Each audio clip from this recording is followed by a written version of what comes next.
Greetings, everyone. Today we are going to be analyzing the semantics of English prepositions, a book written by Andrew Tyler and Vivian Evans. It has our main focus on spatial scenes, embodied meanings, and cognition. This is a work done by Angel Matailo, Siguenza and Edisson Zhunio. To get started, I want you to read this text that we have as an example of what this book is about. And it says that my grandmother was a great one for mixing historical lessons in with child rearing.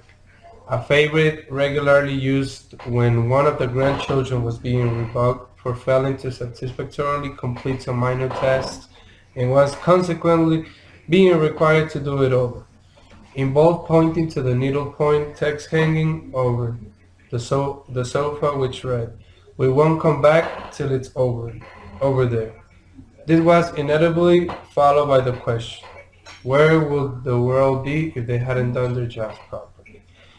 When we look at this particular text, we have to pay close attention to the fact that we have the word over written 4 times. But each time that it's written, it has a completely different meaning. And we have to ask ourselves, how is it that we as humans make meaning of the same word different times? Looking at the first over that we have, it says that it's being required to do it over. We can interpret this as a paraphrase, or we could paraphrase as we can do it again. In the second example that we had, it says hanging over, which we can interpret it as above. The third example, it says until it's over. We can interpret that particularly as finished. And in the last over example that we have, it says over there, and we can interpret this as it's in some other place. Traditionally, linguists have assumed that words constitute lexical forms are conventionally paired with meanings, and that this form meaning pairing are stored in some type of mental dictionary in our heads. However, this causes a problem, and that is to distinct meanings associated with a simple form are related, or to assume that relationships are arbitrary, which is to say that forms are unrelated. What we have to look at specifically is that these issues concerning the source of the informations that is necessary to interpret the information itself are related to appropriate locations of the productive elements of the linguistic system. Such problems bear on the interaction between words and the human conceptual system. Therefore, the authors of this book, what they intended to do was to represent the distinct meanings or senses associated with a single lexical form. They did it through the semantics of a range of English spatial particles, like we saw before, over.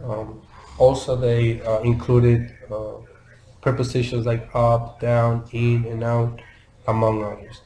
The reasons why they chose spatial particles is because of the variety and complexity of numerous different meanings associated with even a single spatial particle. It is also important to take into account the meanings of set of words that are clearly grounded at some level in our spatial physical interaction with the world. Thus, researching or investigating about the meanings associated with spatial particles usually offers fundamental insights into the relationship between language, mental representation, and human experience. What the authors concluded was that various meanings associated with spatial particles are related in systematic and highly motivated ways. In other words, we as humans advance at a polysemy approach to the word meaning. When we look at the chart that we have right there in our screens, we can see that we have a sentence which states that the cat jumped over the wall. In this particular sentence, we interpret it as very ambiguous because it contains lexical items that have a range of interpretations. But if we look at the chart right there in front of your screens, you can see that there's a trajectory involved in the case of the two words jump and over. In the case of jump, it has the potential to involve a variety of trajectory shapes, some of which match the diagrams that we saw in the chart before. And if we look at the word over, it could be associated with several potential spatial configurations holding between the object in focus and the locating background that object. Notice that these trajectory shapes also match some of the that were shown in the chart before. Thus, meaning construction must be inherently conceptual in nature. What is really fascinating is that language refers to conceptual structure, which indirectly reflects the world. These general findings have strong consequences, especially for understanding the relationship between language, thought, and the nature of reality.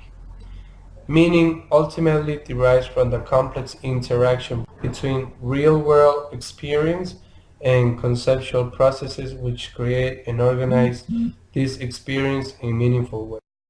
Hello, my name is Edisson Zhunio and I am going to talk about the semantic network for over, principal polysemy of over. It is important to know how the notion of pragmatic strengthening serves to conventionalize implicatures that derive from language use and the nature of spatial physical experience. The proto-scenes for over.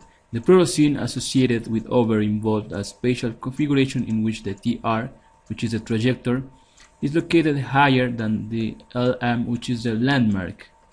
According to the Oxford English Dictionary, the earliest meaning associated with the form over relates to higher than or above. Synchronically, this above sense is still quite apparent, as it is attested by the following sentences that involve over and describe spatial scenes in which the TR is higher than the LM. The picture is over the Matailo, the bee is hovering over the flower, the tree is leaning over the river. Conceptual level. The primary sense associated with over is represented in terms of abstracting away from specific spatial scenes, such as those described by sentences in 4.1 to 4.3, resulting in an idealized spatial functional configuration. This abstracted mental representation of the primary sense we term the proto-scene. In the proto-scene, we do not have the rich details apparent in the individual spatial scenes. For instance, we do not have mental representations of pictures of bees or trees directly associated with over. Rather, our mental representation is a more schematic trajectory, which represents the focal element, allowing any kind of entity which can be constructed as a focal to occupy this position. Similarly, rather than having a mental representation of a mantelpiece, a flower, or a river directly associated with over, we have a schematic background element, a landmark, which serves as the frame of reference for the TR. The proto-scene also captures configurational information, namely the conceptual spatial relation that relates the TR and the LM. In each of the spatial scenes described by the sentences in 4.1 to 4.3, the spatial relation is one in which the TR is higher than, but within potential contact of the LM. That is, the TR is close enough to the LM that, under certain circumstances, the TR could come into contact with the LM. Bees typically land on flowers in order to gather nectar. The online construction of meaning. It is argued that spatial particles such as over are stored as distinct senses. Before we consider some of the other distinct senses associated with over, we will first reconsider how online meaning construction might apply to the proto scene, or indeed any distinct sense. The vertical axis. A relation among over, above, under, and below is that English makes certain locational distinctions in dividing up the vertical axis. Each of the four particles considered selects a little different range within the vertical axis. However, these distinctions are not criterial, that is, we cannot pinpoint metrically established necessary and sufficient conditions for determining when a relation is properly over rather than above or under rather than below. There are elements of subjectivity or plasticity in what can count as proximal or distal, and hence what can count as over and what above. To an extent, conventions of usage dictating which collocations over rather than over can be religiously used. However, there are nonetheless clear semantic distinctions between over and above, as there are between under and below. Hello, my name is Angel Matailo and I'm going to continue with bounded landmarks. Let's start with the definition. The authors defines a bounded landmark as one that possesses an interior, a boundary, and an exterior. As you can see in the image, X represents the exterior, Y the boundary, and Z the interior. For instance, bounded landmarks could be seen as three-dimensional objects, such as boxes or rooms. Entities that are typically thought of as having a one-dimensional or two-dimensional structure are not typically conceptualized as a bounded landmark. To clarify this concept, I'm gonna use the following examples using the preposition in, like the cat is in a box, or Susan and her son are in a store. Here, as you can notice, the preposition in fit with the definition of a bounded landmark. However, humans have the capacity for constructing spatial scenes from a variety of perspectives. This ability appears to extend to how the dimensionality of any given entity is constructed for the purpose at hand. The linguistic evidence shows that the conceptualization of a particular landmark as bounded is determined not in absolute terms by its geometry, although clearly this does play some part, but rather by virtue of all the way in which humans experience and interact with the landmark in question. This could be seen in the following example: the cow munched grass in the file. Here, we contextualize the cow as being contained by the file, yet the file is not a canonical three-dimensional landmark, by virtue of the file having an interior, a boundary such as track, road, fence, hedge, which marks the perimeter, and an exterior. This particular spatial scene can be constructed as involving an boundary landmark and hence a containment relationship. To conclude, it is very important to focus these aspects to the second language. The author says that learners and teachers of English as a second language have long recognized the spatial particles of one of the most difficult aspects of the language to master.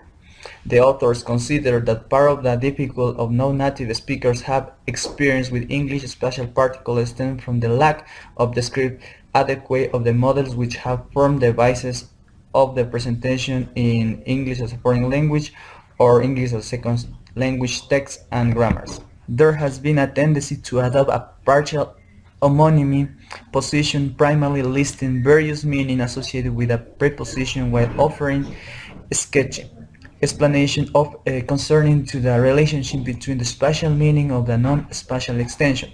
A second potential source of the difficulty in language to acquisition is language spatial particles involve cross-linguistic difference in how spatial relationship in the function relation which arise from this configuration and coded.